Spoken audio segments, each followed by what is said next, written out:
감사합시다. 사랑하고 존경하고 감사합니다.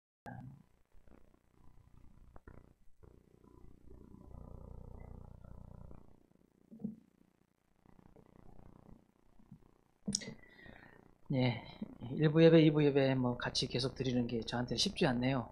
많은 체력도 소비가 되고 집중력도 그만큼 많이 필요하고 참 그래도 좀 의미 있는 시간이라고 생각해요. 우리 다시교회 예배는 이제 2부 예배가 유튜브에 올라옵니다. 예. 뭐 유튜브에 대해서 아시는 분들은 또 잘 아실 거고, 여러분 뭐 손주들이나 자녀들이 핸드폰 열심히 쳐다보는 건 대부분 유튜브 보고 있는 겁니다. 전 세계에 있는 사람들이 유튜브라는 그런 사이트에다가 자료들을 막 올려요. 예, 그러면 우리 다시교회 예배가 유튜브에 올라오고, 저 필리핀에 있는 임종훈 선교사님도 우리 다시교회 예배를 볼 수 있어요. 예, 유튜브를 통해 볼 수 있어요. 이 정도로 아주 엄청난 그 양을 가지고 있는 게 유튜브 사이트인데, 유튜브 사이트에 많은 목사님들이 설교를 하시고 올리시거든요. 근데 그 설교 제목 중에 제가 이번 주에 보니까 어떤 제목의 설교가 있었냐면, 정세균 총리 안수집사 사표 내세요. 이렇게 설교의 제목입니다. 설교의 제목이 정세균 총리 안수집사 사표 내세요.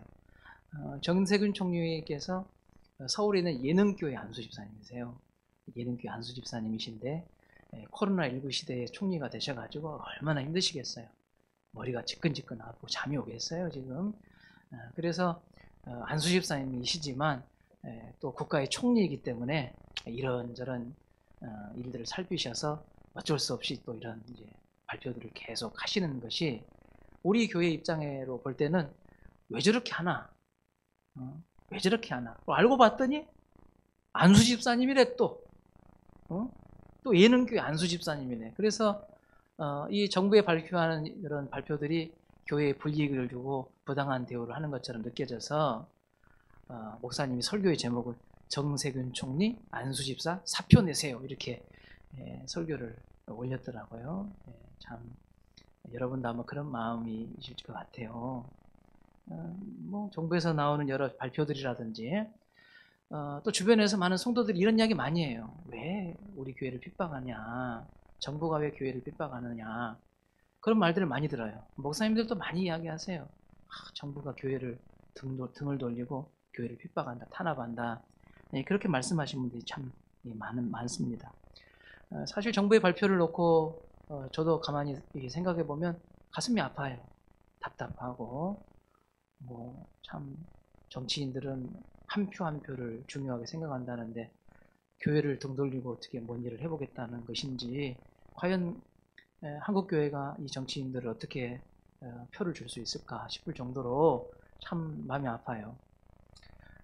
그런 생각들 때문에 막 불편한 심기가 보통이 아니고요. 저도 이런 마음으로 하나님 앞에 이제 기도하고 생각을 정리하다가 정신이 번쩍 들었어요. 왜냐하면 제가 이렇게 기도하다가 제가 결심한 게 있어요. 사실 감정도 좋지 않고 여러 가지 생각으로 복잡합니다만은, 사실 우리가 이런 시대, 코로나19 시대에 더 집중해야 될 것은 이런 시대에 어떻게 하면 더 믿음을 키워나갈 것인가예요. 이게 지금 중요한 거예요. 물론 불만을 우리가 대변할 수 있고요. 사회적인 참여를 이끌어내서 정책을 바꿀 수도 있어요. 그러나 이런 시대는 앞으로도 또다시 반복될 수 있고요. 생각하지 못한 일들이 우리에게 펼쳐질 수 있거든요. 그럴 때마다 환경 탓하고 세상 원망하면, 그러다가 우리 믿음 다 잃어나가면 큰 손해입니다. 큰 손해. 그래서 우리 다시교회는 이런 코로나19 시대에 우리가 민주적 방법을 통해서 우리의 입장을 대변하는 것도 꼭 필요하지만, 이런 시기를 할지라도 믿음을 잃지 않아야 된다. 오히려 믿음에 집중해야 되겠다. 이런 마음이 제가 들어서 더 이 일에 지금 집중하고 있어요. 우리가 1부, 2부 예배를 나누는 이유가 뭐예요? 더 믿음 세워나가자고 1부 예배 만들고 2부 예배 만드는 것 아닙니까? 1, 2의 기도에 여러분 왜 우리 성도들을 이렇게 여러 가지 시간을 허비하게 하고 힘들게 해요? 믿음 세워나가자는 건 아닙니까? 개인 예배 만들어서 이번 주에도 제가 80부 목사였어요. 지난주에 70부 목사였는데 더 목사였거든요. 아이들도 참여해요. 여러분 왜 이렇게 매일매일 이렇게 복잡한 것을 왜 우리 성도들이 안 하던 공부를 하는 것처럼 펜을 들고 지금 하고 있어요? 제 마음은 한 가지예요. 믿음 나가야 되겠다는. 믿음 세워 나가야 되겠다. 이런 마음으로 이런 것들을 수용하기도 하고 개발하기도 하고 거기에 집중하고 있는 것이 지금 저의 목회입니다. 이런 상황에서 제게 한 가지 고민이 있어요. 사실 현장 예배 이외에도 이런 지금 코로나19 상황에서 현장 예배 이외에도 이렇게 1부, 2부 예배 드리는 것뿐만이 아니라 릴레이 기도회나 그 다음에 개인 예배를 통해서 우리 성도들이 지금 이 형편에도 이렇게 참여해요. 믿음 세워나가기 위해서 참여하거든요. 그런데 하나님께서 참 감사하게도 이렇게 믿음 세우기 위해서 참여한 성도들에게 주시는 하나님의 은혜가 있어요. 참여하는 자들에게 주시는 은혜가 있단 말이에요. 참여하지 않으면 은혜 없고 그런 은혜는 우리에게 주어지지 않지만 힘들지만 어렵지만 참여하는 성도들에게는 하나님 주시는 은혜가 있습니다. 그래서 이 어려운 시대에도 믿음을 세워나가는데 문제가 없겠지요. 그런데 우리에게 한 가지 고민은 뭐냐면 이런 방법이 아니라 오직 현장 예배만 의존해서 신앙생활을 할 수밖에 없는 그런 형편에 있는 우리 연세 드시는 성도들도 있거든요. 그분들에게는 지금 상황이 되게 어려워요. 왜냐하면 여러분 우리가 보통 공식 예배라고 하면 우리 주일 예배, 오전 예배, 그다음에 오후 찬양 예배, 밤 예배 드리는 교회도 있고, 그 다음에 새벽 예배, 수요 예배, 또 금요 기도회, 또 구역 예배, 뭐 이런 것들입니다. 이런 것들인데 여러분 이런 것들 다 없어져 버렸잖아요. 뭐만 남았어요? 하나만 남았어요. 지금 하나만 남았거든요. 6개 중에 다 지금 일시 중지해버리고 하나만 지금 남아있어요. 이 하나조차도 코로나19 때문에 예배에 참석하지 못하는 성도들이 많아요. 그럼 여러분 지금 이 상황에 믿음 세워나가는 게 너무 힘들어진 거예요, 지금. 이런 상황에. 이렇게 생각해 보세요.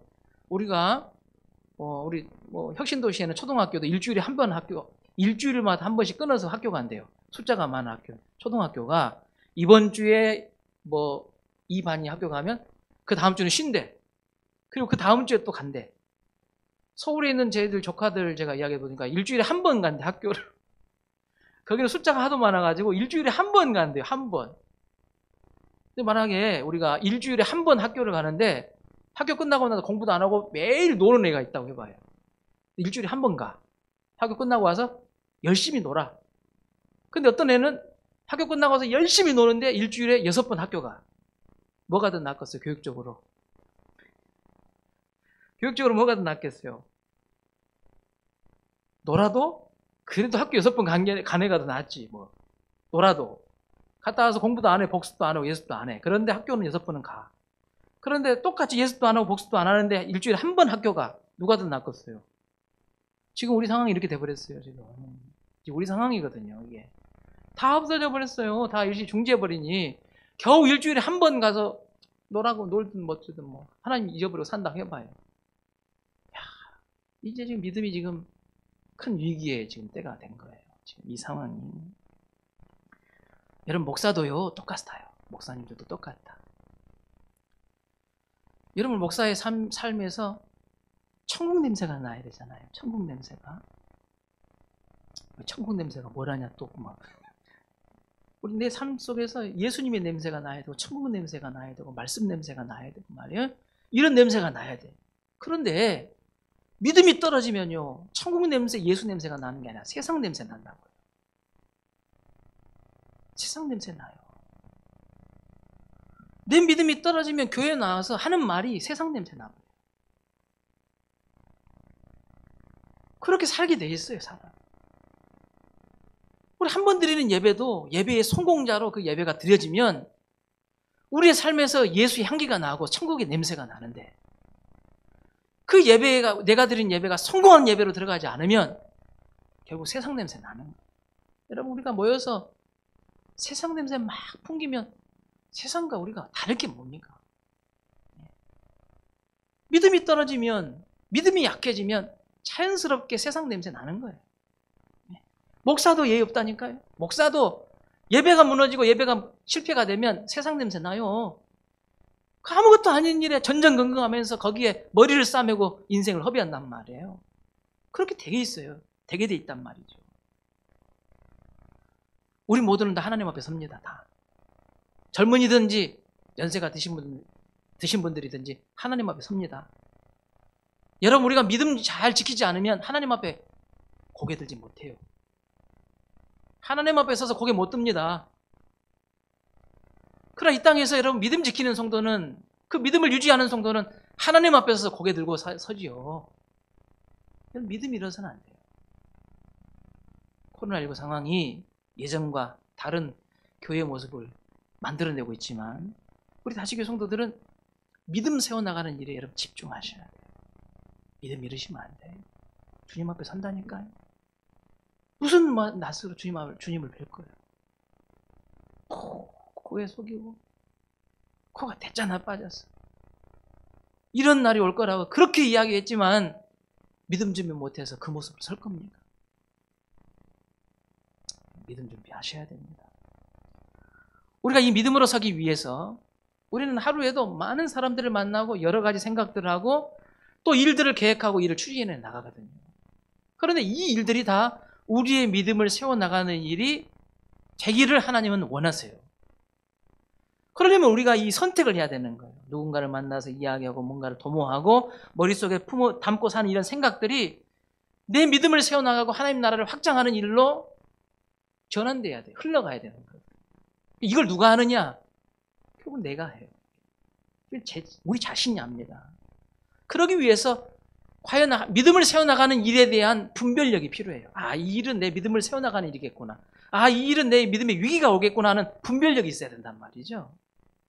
그래서 오늘 저는 이 솔로몬의 이 기록된 열왕기상 3장에 기록된 이 솔로몬의 이 일화를 보면서 여러분과 함께 신앙의 분별력에 대한 주제를 가지고 말씀을 좀 나눠보고 싶어요. 오늘 말씀 열왕기상 3장 7절에 보면 솔로몬 왕은 그 아버지를 대신해서 왕이 됩니다. 자, 7절 말씀 읽겠습니다. 나의 하나님 여호와여, 주께서 종으로 종의 아버지 다윗을 대신하여 왕이 되게 하셨사오나 종은 작은 아이라 출입할 줄을 알지 못하고. 아멘. 여러분, 이스라엘 역사에서 가장 인기 있는 왕은 이제 다윗 왕이에요. 그래서 이스라엘 역사 전체를 지금까지 놓고 보면요, 가장 최고의 정점을 찍었던 그런 왕이 다윗입니다. 다윗. 그래서 솔로몬 시대 이게 유지가 됐죠. 유지가 되는데 솔로몬 시대 후반기에서는 완전히 곤두박질을 확 치게 돼요. 사실 솔로몬이 이 다윗에게서 이 나라를 이어받아서 일부는 유지하다가 급격하게 이게 타락의 길로 나라가 꼴이 완전히 뒤집어지거든요. 예. 그런데 오늘 이 기록된 말씀은 솔로몬이 다윗 왕의 이 나라의 역사를 받아서 막 달려갈 때, 막 뛰려고 할 때, 정말 진수성찬 차려놓은 곳에 그냥 자기는 수고도 안 하고 거기 딱 앉은 그런 상황인 거예요. 여러분, 다윗 시대에 나라는 작지만 전 세계에 둘러싸고 있는 세계가 이스라엘을 함부로 보지를 못해서 국제적 위상이 최고였습니다. 영토도 이스라엘 역사에서 가장 큰 영토를 차지할 때가 언제냐? 다윗 왕 시대라고 말할 수도 있어요. 얼마나 크고 견고했는지 몰라요. 그러다 보니 백성들이 평안한 중에 잘 살게 됐죠. 그 기반이 어디에 있느냐? 그러면 다윗의 신앙에서 흘러나오는 그 신앙이 기반이 된 거예요. 믿음이 잘 세워지니까 하나님이 나라를 지키시고 복 주신 거죠. 그래서 잘 살게 된 거예요. 여러분, 이스라엘이 다윗 시대에 형통하게 된 이유를 들어라. 그것은 믿음입니다. 믿음. 다윗의 정치를 통해서 백성들의 믿음이 건강하게 세워진 거예요. 그러자 그 나라가 복을 받게 된 것이다, 그 말이죠. 솔로몬이 그 뒤를 이어서 이제 왕이 됐는데, 여러분, 솔로몬 왕은 이제 아버지가 돌아가시면 옛날 시대에는 아들들이 이제 왕위를 계승하잖아요. 아들들이 주로 계승하는데, 솔로몬 형제들이 몇 명이냐? 남자 형제들만 19명입니다. 그 이상이 돼요. 되게 많죠. 그 중에 솔로몬은 몇째냐? 주로 여러분, 왕이 죽으면 누가 큰아들이 이어받잖아요. 안 되면 둘째 아들, 이렇게. 솔로몬은 10째 아들입니다. 10번째 아들. 예, 그러니까 어찌 보면 정상적으로 생각해 봤을 때 솔로몬은 왕위 계승자의 되게 뒤에 서 있는 사람이죠. 그런데 하나님은 누구를 선택하셨냐? 솔로몬을 선택하시고 거기 기름을 부으셨거든요. 그런 여러분 어떤 일이 벌어지겠어요? 인정할 수 없는 분위기죠. 자기 형제들도 인정 못해요. 신하들도 인정 못해요. 준비되지 않는 왕인 거예요, 사람. 그래서 반란이 일어나고 암투가 일어나고 아주 난리가 났어요. 이때 이 과정들을 솔로몬이 잘 정리해서 지금 모든 정적들도 잘 정리가 되고 반란자들도 다 정리가 돼서 지금 이제 나라가 안정이 된 거예요. 그래서 이제 본격적으로 지금 정치를 지금 시작하는 겁니다. 솔로몬 왕이 정치를 시작하는데 아까 읽은 말씀 보니까 나는 아이라라고 했어요. 자기 아버지의 정치적인 업적을 가만히 놓고 그 앞에 자기를 서놓고 보니까 너무 부족한 거예요, 자기가. 감당할 수 없는 거, 없을 것 같은 거, 두려운 거예요. 그래서 자기가 마음 먹은 것이 뭐냐면 우리 아버지가 섬긴 하나님 내가 의지해야 되겠다. 하나님을 의지하고 살아야 되겠다. 그런 마음 먹고 기드온 산당에 올라가서 1000번에 하나님 앞에 예배를 드리는 거예요. 하나님 도와주시라고. 하나님이 도와주셔야 내가 살겠다고 엎드리는 그 과정이 이제 오늘 이제 기록된 그런 말씀입니다. 그러면 6절 말씀해 보면 이 다윗 왕이 어떤 정치를 하기를 원했는가 하는 것이 이제 왕으로 하나님 앞에 기도하고 있는 거예요. 1000번째 들으면서 하나님 나는 이 정치를 이렇게 할 거예요 하고 지금 정치의 신념을 지금 이야기를 하는 것인데 자 6절 말씀 보겠습니다. 읽겠습니다. 솔로몬이 이르되 주의 종 내 아버지 다윗이 성실과 공의와 정직한 마음으로 주와 함께 주 앞에서 행함으로 주께서 그에게 큰 은혜를 베푸셨고 주께서 또 그를 위하여 이 큰 은혜를 항상 주사 오늘같이 그의 자리에 앉을 아들을 그에게 주셨나이다. 아멘. 다윗이 솔로몬이 하나님 앞에 내가 이제 정치를 잘해보려고 하는데 하나님 도와주십시오 하고 나는 이렇게 정치하고 싶습니다 하고 이야기를 하는데 누구 이야기를 계속하는 거예요? 아버지 이야기를 계속하는 거예요. 자기 아버지 이야기를 계속해요. 어찌 보면 아버지에게도 공이 있는가 반면에 또 실도 있잖아요. 그런데 이 솔로몬의 마음에는 누가 지금 모델이 되어 있냐면 자기 아버지가 모델이 되어 있는 거예요. 우리 아버지 같이 저렇게 해야 되는데 우리 아버지 같이 내가 저렇게 나라를 다스려야 되는데 우리 아버지 같이 내가 재판도 해야 되겠는데 우리 아버지 같이 하나님 사랑해야 되겠는데 자기 기준이 아버지가 되어 있다 그 말이죠. 여러분 실제로 솔로몬은 정치를 시작하면서 그의 모델을 그 아버지로 잡았어요. 자, 열왕기상 3장 4절과 5절 말씀 읽겠습니다. 4절 5절 읽겠습니다. 이에 왕이 제사하러 기브온으로 가니 거기는 산당이 큼이라. 솔로몬이 그 제단에 1000번제를 드렸더니 기브온에서 밤에 여호와께서 솔로몬의 꿈에 나타나시니라. 하나님이 이르시되 내가 네게 무엇을 줄고 너는 구하라.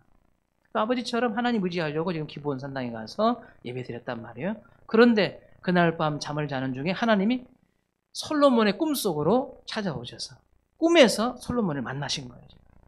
그래서 지금 솔로몬과 이야기하는 거예요. 내가 너에게 무엇을 줄고 이렇게 지금 묻고 있잖아요.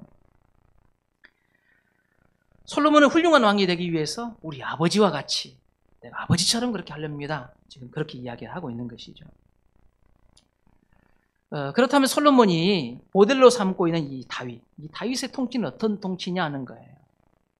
솔로몬이 정치를 하고자 원했던 이 모델, 이게 지금 다윗 왕이 모델이 됐는데 다윗 왕은 어떤 정치를 했느냐 하는 거예요. 다윗 왕은 어떤 정치를 했느냐. 여러분 다윗 왕의 정치를 한마디로 표현해봐라 그러면 신본주의 정치다 이렇게 말할 수 있어요. 다윗 왕의 정치는 신본주의 정치를 한다. 여러분 우리나라 정치 이념은 뭐예요? 우리나라 정치 이념.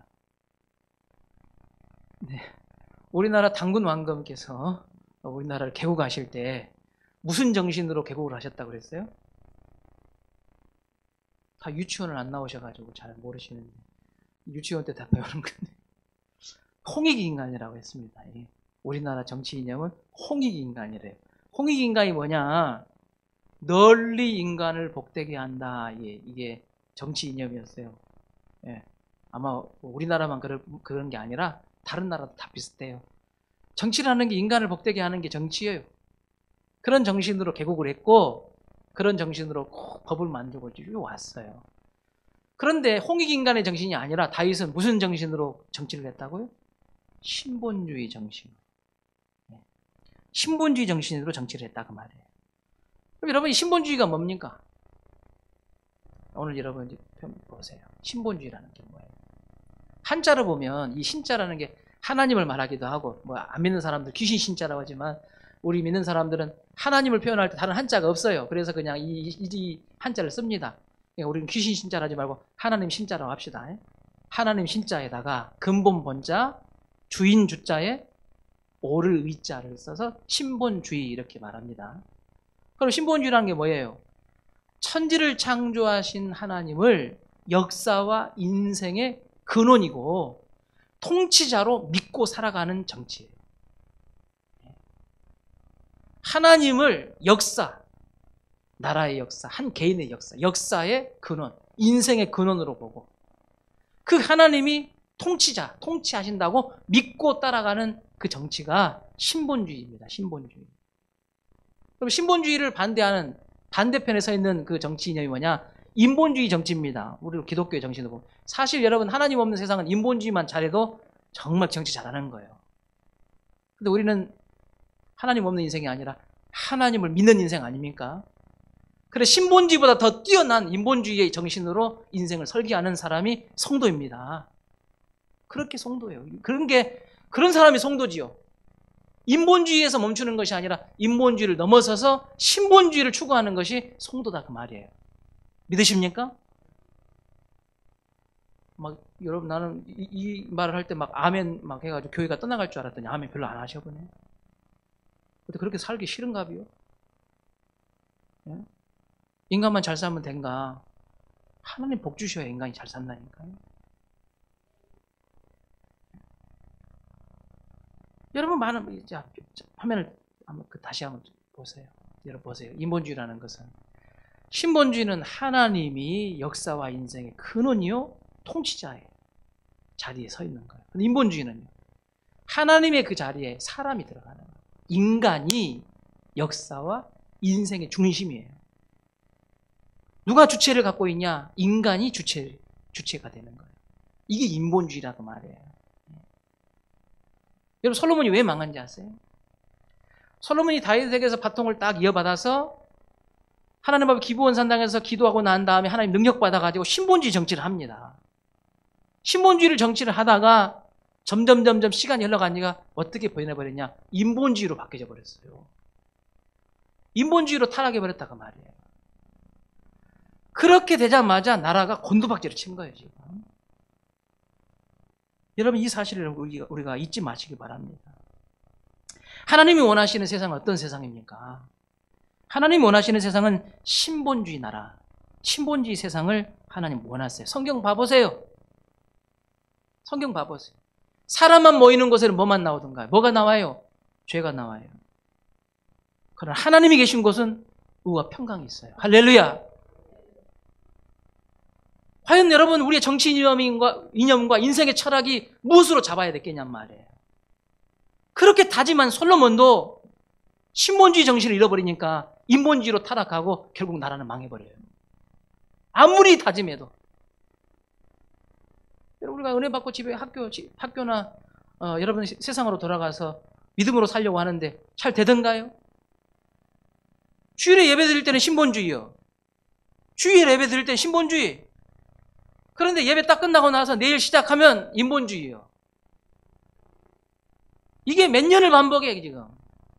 수년을 반복하는 거예요. 이런 제가 표현 잘 안 하려고 하는데 잘 되겠습니까? 그랬어요. 예. 성경을 펴보고 한번 읽어보셔봐. 누가 복을 받았는가? 누가 하나님이 주목받고 어떤 사람에게 하나님이 손을 들어주며 누구에게 그의 보호자가 되셨는가는 바보라 그 말이에요.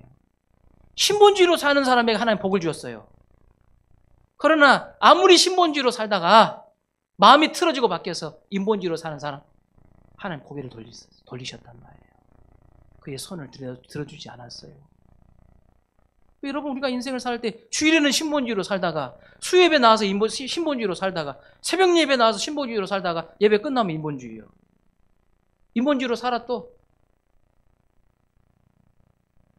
그 다음 장 여러분 보시면 신본주의와 인본주의가 일상생활에서 어떻게 나타난가 보세요. 여러분 신본주의는 우리 모든 역사와 인생은 우리가 사는 겁니다. 내가 사는 거예요. 우리 모두가 다 서로 연합해서 함께 협력해서 역사가 이루어지고 이 역사를 한 개인의 인생들이 합쳐져서 역사가 이루어지는 것이잖아요. 그럼 우리가 사는 거예요. 그런데 신본주의는 어떤 그 신본주의냐? 내 인생, 역사 그 위에 인간의 생각 그 위에 하나님의 생각을 두고 사는 사람이 신본주의예요. 내가 판단하고 행동합니다. 그런데 이 판단 위에 하나님의 판단을 일단 높이 두는 거예요. 이게 신본주의라. 신본주의는 인간의 역사와 인생이 하나님을 따라가는 것이 신본주의예요. 근데 반대로 인본주의는요. 우리가 생각해야 뭔 일이 되잖아요. 근데 생각에 하나님의 생각은 그 밑으로 두는 거예요. 이게 인본주의란 말이에요. 우리의 판단이 해야 뭔가 일이 이루어지는데 하나님의 판단은 인간의 판단보다 더 밑에 두는 거예요. 이게 인본주의란 말이에요. 인본주의 인생은 인간의 역사와 인생이 단지 하나님을 쫓아가는 것이 아니라 하나님을 참고할 뿐이에요. 참고사항인 거예요. 아, 좋은 말씀이구나. 그래, 그렇게 살 수도 있지. 그러나 더 중요한 것은 내가 더 중요한 거예요. 내가 더 중요해.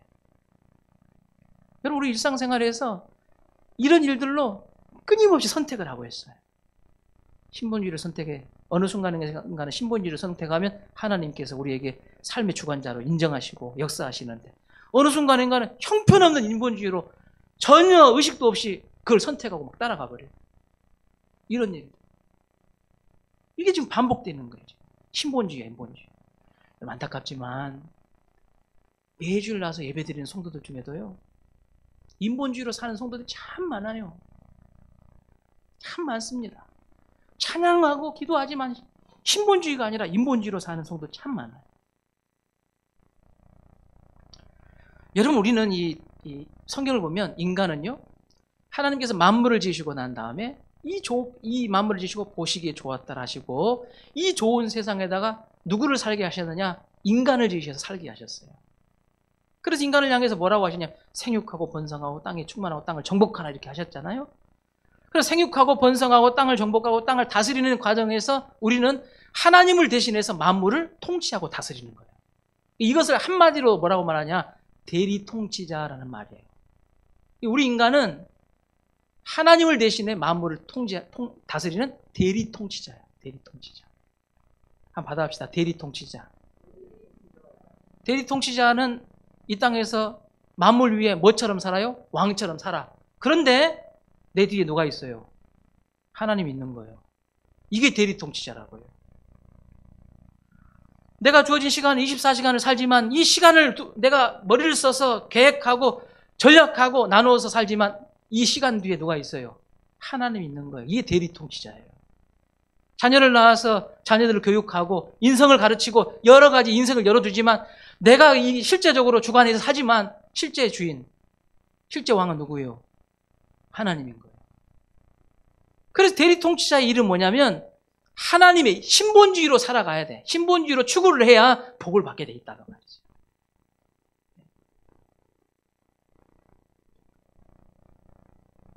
이 대표주자가 누구냐? 다윗이에요. 다윗.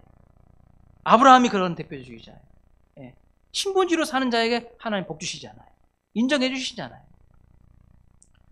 솔로몬도 마찬가지. 왕위를 이어받고 난 다음에 이제 본격적으로 정치를 시작할 때 자기 아버지가 추구했던 신본주의를 나라의 근간으로 삼고 내가 그 일을 해야 되겠는데 내가 지금 능력이 부족하니까.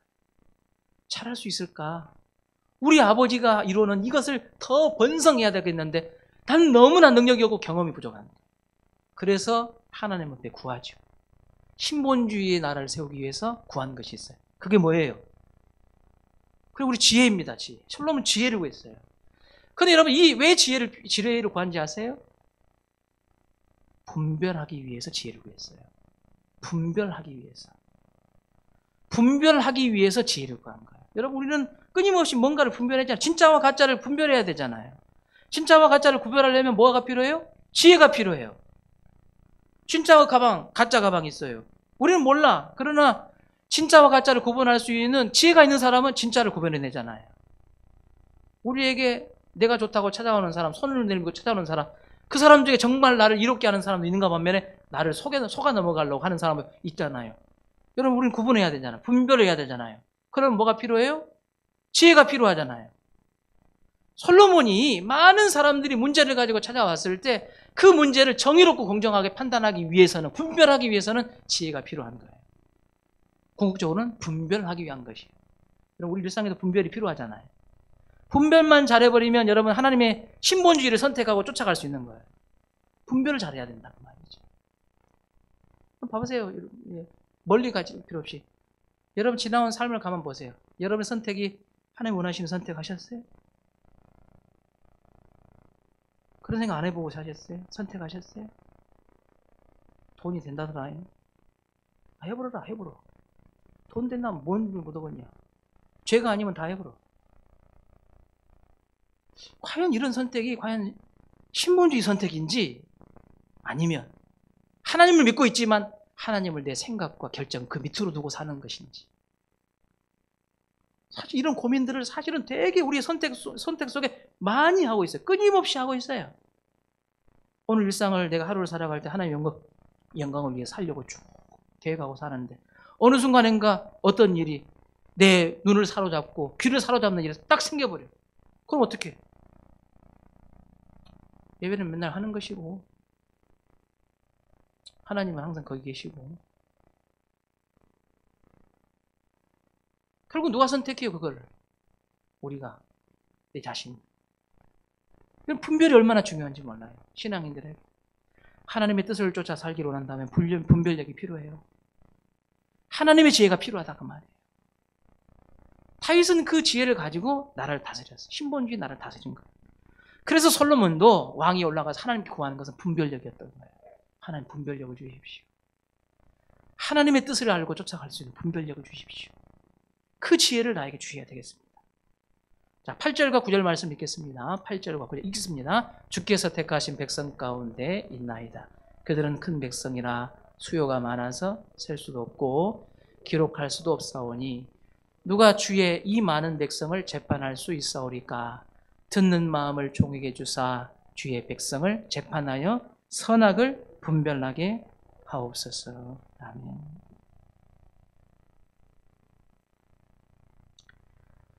여러분, 이 분별이라는 말을 우리 성도들이 좀 더 생각해 볼게요. 여러분, 우리는 어떤 일을 다 여러 가지 중에 뭔가를 선택할 수 있는 그런 권한이 있잖아요. 한 것이 있어. 여러분, 옷가게 가가지고, 여러분 옷을 골라요. 두 사람이 가서 옷을 골라. 근데 누구는, 이 옷 이쁘대.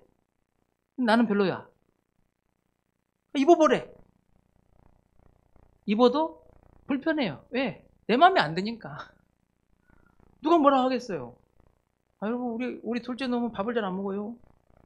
밥을 잘 안 먹어. 지가 지 입맛에 맞는 거 나오잖아요. 그러면 거지같이 먹어요. 먹어. 근데 지 마음에 입맛에 안 맞는 거 나오잖아요. 그러면 밥만 먹어버려. 뭐 시위한 것도 아니고 다른 건 안 먹어. 밥만 먹어버려. 지 알려보고 싶은데. 근데 그냥 둡니다. 쥐가 먹은 걸 어쩔 것이오. 6학년짜리를 해봐. 해봐. 이렇게 할 거예요? 내 속으로. 배고프면 지가 먹겠지. 보니까 지가 라면 끓여 먹읍디다. 먹고 싶으면 다 냉장고 열어서 다 먹읍디다. 누가 뭐라 하겠어요? 여러분, 우리 인생도 내가 이런 것 저런 것 다 보고 내가 원해 선택한 것, 우리 이걸 선택할 수 있는 권한, 이 선택에 대해서는 누구도 뭐라 할 수 없어. 결국 그 선택에 대한 책임은 누가 지면 돼요? 자기가 지면 돼. 근데 그 선택이 인본주의 선택을 하는 거예요. 신본주의가 아니라. 이게 지금 무서운 거예요, 지금. 이게. 여러분, 이걸 가르쳐서 우리는 자유의지라 그럽니다. 자유의지. 하나님은요, 인간을 지으실 때 모든 사람에게 자유의지를 주셨어요. 근데요, 이 자유의지를 얼마만큼 하나님이 존중하셨냐면요, 그 자유의지를 하나님조차도 손을 안 대셨어요. 선악과를 따먹을 때, 하와가 선악과를 따먹을 때, 그 따먹고 난 다음에 인류가 어떻게 돼버렸어요? 엉망이 돼버렸잖아요. 그런데도 하와가 선택에 대해서 하나님을 존중하셨어요. 그리고 그 선택에 대해서 자기 피값으로 값을 치르신 거지. 십자가에 자기 아들을 대어놓고. 내가 아버지니까. 여러분 우리가 드라마에 이런 거 봤잖아요. 아들이 딸이 죄를 지었어. 우리 아들은 착해라. 나를 잡아가시오. 우리 아들은 아무것도 몰라요. 다 잘못 키운 내가 문제예요. 나를 잡아가시오. 이게 부모 마음 아닙니까? 하나님도 하와가 잘못된 선택을 했을 때 그걸 책임지신 거예요. 그게 핏값으로 치르신 거예요. 사랑이죠, 사랑. 하와를 존중하고 아담을 존중한 사랑인 거예요. 그러니까 여러분이 자유의지라는 것은요, 우리를 복잡하게 하지 말고 하나님께서 1번 선택에 이렇게 얼마나 좋아. 하나님이 뭔 일을 따르네. 그거 아니다. 선택하면 눈을 막 찔러버려요. 막 이렇게. 어메! 안 되겠네. 우린 노보트요, 노보트. 어떤 성도는 그래. 너무 괴로워. 복잡해. 이거 하나님이 그냥, 우리 이럴 때 있잖아요. 내가 이것도 이렇게 해서 이거 하기도 그렇고 저거 하기도 그렇고 물어보잖아. 뭐가 좋아? 1번 이렇게. 지금 2번 해버려. 근데 뭐든지 물어봐, 근데. 2번 선택하려면서. 사람 갖고 논 것도 아니고. 우린 누구도 내 선택에 대해서 누가 간섭하는 거 싫어해요. 하나님이 그렇게 우리를 존중한 존재로, 고유한 존재로 만드셔서 하나님이 그 질서를 지키시는 거예요. 그러니까 여러분 우리에게 자유의지가 있다는 건 내 지식과 지각과 모든 감각을 통하여 하나님 기뻐하시는 것을 선택할 수 있는 가장 고귀한 가치가 여러분 자유의지예요. 자유의지. 사실은 축복이에요. 근데 여러분 문제가 근데 생기죠. 어떤 문제예요? 그 자유의지를 가지고 내가 선택하는데 뭐 선택해버려요? 인본주의를 선택해버렸지. 예. 제가 사도라는 영화를 봤어요. 뭐 보신 분도 계시겠어요. 근데 자기 아버지가 영조대왕이거든요. 자기 영조대왕인데 그 뒤주에 갇혀서 죽은 그 사도세자 있잖아요. 사도라는 영화에 보면요, 백성들이 사도세자가 나이가 막 들어가니까 그 영조를 조금 반대하는 정치인들이 막 영조한테 아들도 다 컸는데 왜 뒤에서 계속 다 하려고 하느냐, 아들한테도 일 좀 시켜라 이렇게 막 한 거예요. 그러니까 영조가 그래 그러면 우리 사도세자를 앞에 두고 대리청정을 내가 시킬란다. 그래가지고 문무대관 다 모아놓고 사도세자가 앞에서 의자를 딱 앉혀놓고 여러 보고를 받고는 토의를 하고 결정을 해요. 그 뒤에 누가 앉아있냐면 영조대왕이 딱 앉아있습니다. 딱 앉아있어요. 영화에서 그래요. 그래가지고 이제 사도세자가 사헌부 어떤 보고 내용 이야기하세요. 막 논의하고 이렇게 한번 합시다 해가지고 왕이 딱 결정 내면 왕명을 받들겠나이다 해가지고 그게 이제 법이 되는 거예요. 이렇게 이제 하는 거예요. 그런데 영조대왕이 가만히 보고 있다가 사도세자가 막 결정하는데 입을 실룩실룩 하는 거예요. 하는 거예요. 왜 그러냐니까 지 마음에 안 들다 이거예요. 그러니까 뭐 입이 실룩실룩 하더니 다 직무가 끝나고 난 다음에 조용히 자기 집으로 방으로 불러가지고 조졌어. 야 이놈의 새끼야. 막 그러면서 너 그걸 그렇게 하면 쓰겠냐? 막 조졌다는 거예요. 얼마나 호되게 조진지 몰라. 그러니까 다음에 이제 또 집회가 딱 열렸네. 이게 사도지사가 뭐 보고를 받으면 이제 눈치만 보는 거예요. 이제 아버지 눈치를 계속 봐. 뭘 하다가 다 아버지 눈치 보고 뭐 하고 눈치 보고. 그러니까 아버지는 그 꼴이 또 미운 거예요. 이제. 그러니까 아버지가 뭐라 하냐면 대신들 다 있는 데서 그렇게 하려면 하지 마라. 그리고 자기가 다 해버려. 다 해버려. 아버지가 뒤에서 대리청정하는 뒤에 아버지가 뒤에 서 있는데 여러분 사도세자가 아버지가 기뻐할 만한 일들을 선택하고 아버지의 마음에 흡족할 만한 걸 선택하면 얼마나 좋겠어. 서로 그 정치에 탁월한 사람들. 그러려면 뭐 해야 되겠어요? 어렸을 때부터 자기 아버지와 시간을 많이 보냈어야 돼. 어렸을 때부터. 그리고 그 아버지와 함께 더 다양한 이야기를 계속 했어야 돼.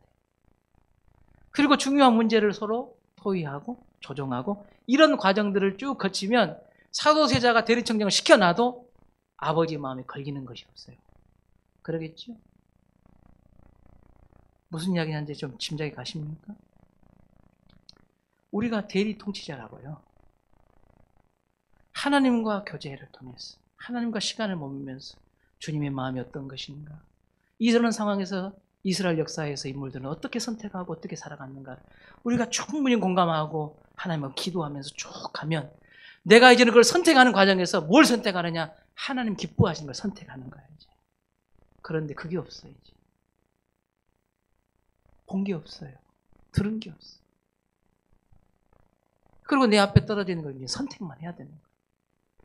어떤 기준으로 선택해요? 나에게 손해가 되냐 이익이 되냐를 가지고 선택하는 거예요. 그때부터. 결국은 인본주의가 되버리더라는 거예요. 참 성경은 보면요. 우리가 이 분별력을 앞에 두고요. 사단은 하나님의 형상대로 지음받은 사람이 하나님의 뜻을 따라 쫓아가는 것을 방해하기 위해서 우리가 분별하는 일에 혼선을 주기 위해서 얼마나 사단이 역사하는지 몰라요. 여러분 우리가 뭔가를 분별하려면요. 봐야 돼요. 들어야 되죠. 생각하고 판단하고 행동해요. 이게 반복되는 역사잖아요. 개인의 역사고 인류의 역사예요. 이게 보고 듣고 생각하고 판단해서 행동하는 게 반복되는 거예요. 근데 여러분 사단이 언제 역사하느냐? 어떻게 역사하느냐? 보는 것을 잘못 보게 해버려요. 듣는 것을 잘못 듣게 해버려요. 여러분 우리 평양에 가면 외국인들이 평양에 관광 가면 어디만 보여준다던가요? 북한에 여행 가면 외국인들 어디 보여준대요? 평양 시내만 보여준대. 그리고 그 평양 시내만 보고 자기 고국으로 돌아간 외국인들은 북한을 뭐라고 하겠어요? 초인류 국가, 막 빌딩이 막 겁나 버려. 다른 데는 사람이 죽고 난리야 지금. 근데 뭐만 보여줘 버려요? 그것만 보여줘 버려요. 사단도 우리가 분별하기 위해서 잘못된 분별하기 위해서 세상이 원하는 것만 막 보여줘. 그러면 여러분 어떻게 판단하겠어요? 왜 간신입니까? 왕의 귀에다가 뭘 들려주는 거예요? 왕이 듣고 싶은 소리만 들려주는 거예요. 그래서 왕이 분별력을 흐르게 하는 거잖아요. 사단도 마찬가지. 내가 듣고 싶은 소리를 자꾸 들려줘. 심지어 내가 그것을 보고 듣는 것을 생각하는 과정에서 생각 속에 우리의 마음을 사로잡는 것을 딱 뿌려놔요. 그러면 그걸 가지고 판단해줘. 어떤 판단하겠어요? 하나님이 원하시는 판단이 아니라 내가 좋아하는 판단을 하기 시작하고 행동하는 거예요. 이게 반복이 되는 거예요. 마귀의 아주 고도화된 작전이 끊임없이 지금 일어나고 있어요. 코로나19 상황에도 여전히 우리는 똑같이 지금 이 상황에 처해 있는 거예요. 바르게 보고, 바르게 듣고, 바르게 생각하고, 바르게 판단하고, 바르게 행동해야 돼요. 그것이 어디서부터 나와요? 하나님과의 교제예요. 그 친밀함. 주님을 전적으로 의지하는 신본주의 사상에서 우리 인생에서 앞에 둔 이 판단과 결정이 이제 좌우되는 거예요. 여러분 분별력 있는 성도가 되기를 위해서 기도하셔야 돼요. 여러분이 보는 것 하나님 원하는 것입니까? 내가 듣고 있는 게 하나님 원하시는 것입니까? 여러분 마음에 품고 있는 것 그 하나님 원하시는 것입니까? 하나님을 벗어난 우리의 보고 듣고 생각하는 것 결국 하나님과 다른 선택을 할 수밖에 없어요. 여러분 한 주간에도 이번 한 주간 더 하나님께 깊게 나아가십시오. 여러분 인생에 문제 있지요. 판단해야 되고 분별해야 될 일들 있잖아요. 그거 가지고 주님 앞에 나아가셔요. 하나님께서 성경을 통해서 뭐라고 말씀하신지 들어보세요. 우리 다시교회 성도들은 신본주의 선택을 하셔야 됩니다. 이런 분별력이 오늘 한 주간 여러분의 머릿속에 따라다니셔서 하나님의 도우심과 인도하심을 받는 귀한 교회와 성도들이 되시기를 주 이름으로 축원합니다. 하나님 아버지